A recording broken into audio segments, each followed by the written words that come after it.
Bonjour, pour cette nouvelle Beauty Masterclass, j'ai choisi de vous parler maquillage. Maquillage plus particulièrement anti-fatigue et c'est dire si nous en avons plus ou moins toutes besoin en ce moment, maintenant que nous sommes déconfinés et que nous retrouvons à peu près une vie sociale, voire professionnelle, quasi normale. Donc, évidemment, les semaines de confinement ont mis à rude épreuve notre peau qui a beaucoup souffert de déshydratation. Les traits se sont creusés, le contour de l'œil a eu tendance à se marquer. Tout ce qui est petite ride d'expression est davantage visible. Donc, il faut tout simplement réveiller un petit peu tout ça avec des outils bien choisis, de bons produits et une gestuelle d'application adaptée. Normalement, en 2 temps 3 mouvements, très rapidement le matin, facilement à la maison, vous devriez pouvoir vous faire toute seule une très jolie mine. Alors, d'abord, on va préparer le terrain, se faire un joli teint. Pour cela, il faut que le matin, la peau soit très nettement nettoyée, bien séchée, que vous pulvérisiez ensuite un petit peu de brume thermale sur l'ensemble du visage, le cou et le décolleté.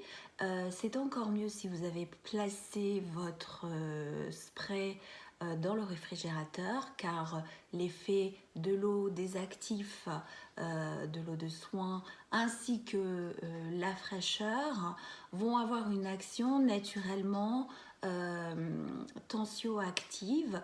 Du coup, vos traits vont remonter vers le haut et surtout, votre grain de peau va être plus serré et mieux capter la lumière. Même si la peau n'est pas tout à fait sèche après cette première étape, ce n'est pas grave. Vous allez appliquer votre soin par-dessus. Il va d'ailleurs mieux pénétrer. Le bon soin, je dirais, pour un résultat le plus léger possible, c'est d'opter pour un sérum. Un sérum à la fois anti-âge, on en a besoin, et puis surtout hydratant. Le sérum, il faut savoir que c'est la galénique la plus fine qui soit sur le marché. Donc, c'est l'idéal en ce moment alors que l'on cherche de la fraîcheur et le plus de légèreté possible. À ce fluide, à ce sérum, vous allez ajouter un fond de teint. Alors, pareil, hein, vous le choisissez dans une texture vraiment poids-plume. Au niveau de la couleur, vous optez pour une tonalité qui va se rapprocher le plus possible de votre carnation naturelle. Trop clair, un fond de teint vous donnerait l'air tout de suite blafard, ce qui n'est pas le but, et encore plus fatigué. Trop foncé, il vous fera un masque et il plomberait votre teint. Donc vraiment, soyez très attentive au choix de la couleur. Ensuite, pour la gestuelle, alors d'abord vous allez vous équiper de ce type de pinceau qui est un pinceau à fond de teint qui est, vous voyez, large, plat et qui a des poils assez courts et plutôt rigides. Et pour le coup, vous allez verser 2 à 3 gouttes de sérum sur le dos de votre main, 2 à 3 gouttes de fond de teint. Vous mélangez le tout de façon à bien réchauffer la texture et à faire fusionner les deux compositions. Une fois ce geste fait, vous allez ensuite appliquer le mélange de l'intérieur du visage en l'étirant vers l'extérieur du visage. C'est une façon en fait de faire idéalement fondre la texture à la peau et de créer comme un second film, une deuxième peau en quelque sorte, qui va à la fois lisser, unifier et éventuellement camoufler les petites imperfections pigmentaires. Si vraiment vous avez des défauts un peu plus de relief de type bouton, là vous pouvez venir tapoter la pointe de votre pinceau pour bien imbiber les poils, le bout des poils, à nouveau de votre petite mixture et localement appliquer sur le bouton, ou même la rougeur quand elle est très marquée, le bout des poils, de façon à ce que la couvrance soit totale, mais toujours avec beaucoup de transparence. L'effet doit être healthy, bonne mine. Vous devez avoir une peau qui respire la santé. Ensuite, vous allez vous attaquer à la partie, je dirais, la plus sensible. Je parle du contour de l'œil, alors qui peut présenter plusieurs problématiques. Il peut en effet s'agir de creux, de cernes colorées, même de petites poches. Ici, vous pouvez avoir encore un creux que l'on appelle la vallée des larmes. Et puis, au coin externe de l'œil ou même au niveau de l'espace intersourcilier, des petites rides d'expression qui se sont un peu creusées. Alors, pour cela, qu'une seule indication, c'est l'utilisation d'un anti-cerne. Alors lui aussi, comme le fond de teint, même recommandation, vous allez le choisir le plus fluide possible. On oublie tout ce qui est correcteur solide, compact, même crayon, pour une texture presque liquide. Vous avez des conditionnements hyper pratiques sous forme de stylet qui comporte un embout pinceau et de l'autre côté un petit push, donc une ou deux pulsions, et ça vous permet de délivrer exactement la juste dose de produit. Celui-ci va s'appliquer en pointillé de l'intérieur de l'œil, vous faites des petits points jusqu'à l'extérieur, idem si vous avez un creux au niveau de la vallée des larmes. Et puis après, pour le faire, cet anti-cerne idéalement pénétré, vous allez utiliser ce petit outil qui est une éponge que l'on appelle un blender, et avec la pointe de l'éponge, bien faire pénétrer la matière. C'est mieux que directement au pinceau. Un pinceau, en fait, anti-cerne, va plus étirer la matière que la faire fusionner à la peau. Et l'idée étant de fixer le pigment le mieux possible pour qu'il tienne toute la journée. L'idée, c'est que celui-ci ne migre pas. Ce qui n'est pas gagné, notamment quand on porte un masque de façon plus ou moins occasionnelle. En tout cas, à un moment donné dans la journée, on est obligé d'en porter un et on a tendance à transpirer, la sueur va mal s'évaporer. Si l'on porte des lunettes, on va générer aussi pas mal de buée.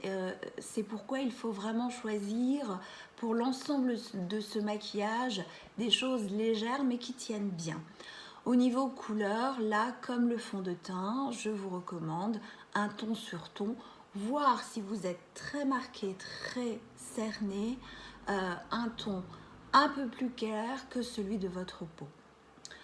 Voilà, après l'étape du fond de teint, c'est celle de la fixation de l'ensemble que l'on va pouvoir obtenir avec l'utilisation d'une poudre libre translucide que l'on applique avec ce type d'outil, un pinceau très touffu, rond, avec des poils souples et flexibles.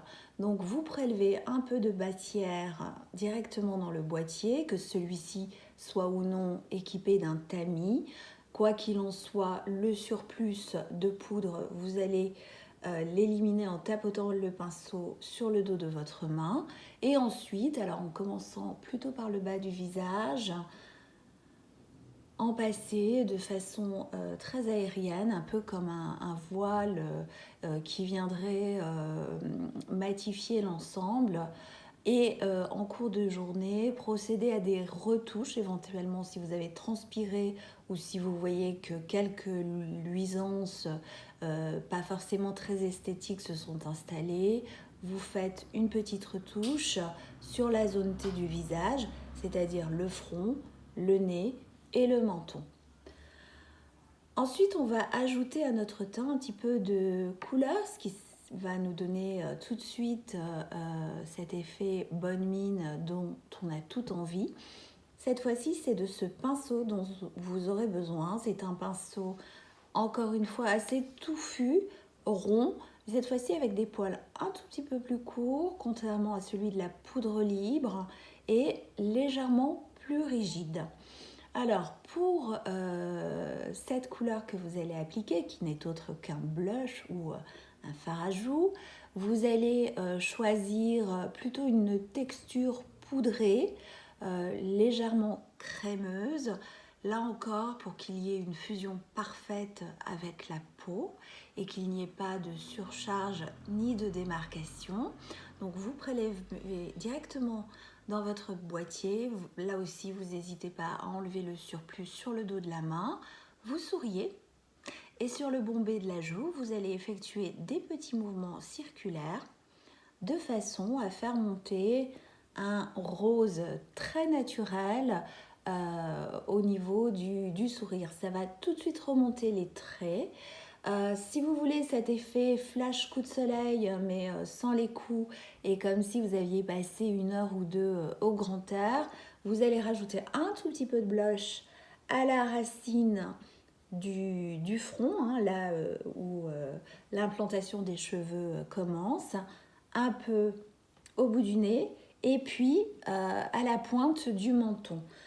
Voilà, tout de suite vous avez ce qu'on appelle un summer kiss très joli, et là aussi c'est assez facile finalement d'apporter au visage en 3 coups de pinceau un maximum d'éclat et de lumière, et ça défroisse véritablement le visage. Au niveau couleur, les carnations les plus claires choisiront de préférence du rose. Hein. Alors, ça peut aller du rose très clair, bois de rose, au rose un tout petit peu plus soutenu, mais sachant qu'il faut vraiment bien faire pénétrer la matière, hein, au risque d'avoir des joues de poupée. Et si vous avez une peau un peu plus dorée, foncée, ambrée, là je vous conseille davantage les tonalités abricotées. Là encore, soyons clairs, on évite, même si on a envie de bonne mine et de fraîcheur, toutes les textures qui sont enrichies en nacre ou en particules irisées. Si c'est très joli en soirée ou sur un visage complètement repassé, défatigué, c'est parfait, même bronzé. Là, en l'occurrence, quand on a les traits un peu tirés, ce n'est pas recommandé. C'est trop brillant. Et puis, si c'est mal appliqué, on a vite fait de ressembler un peu à une boule à facettes. Pareil pour le contouring, on oublie, hein, c'est trop lourd.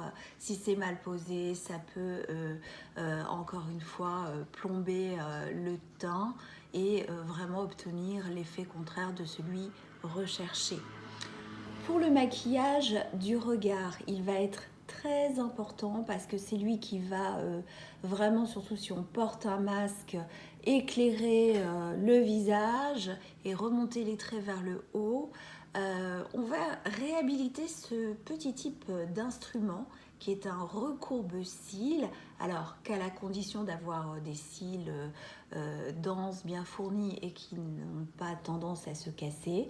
Donc on recourbe le cil, 3 secondes de chaque côté, et le tour est joué pour véritablement galber et ouvrir le regard.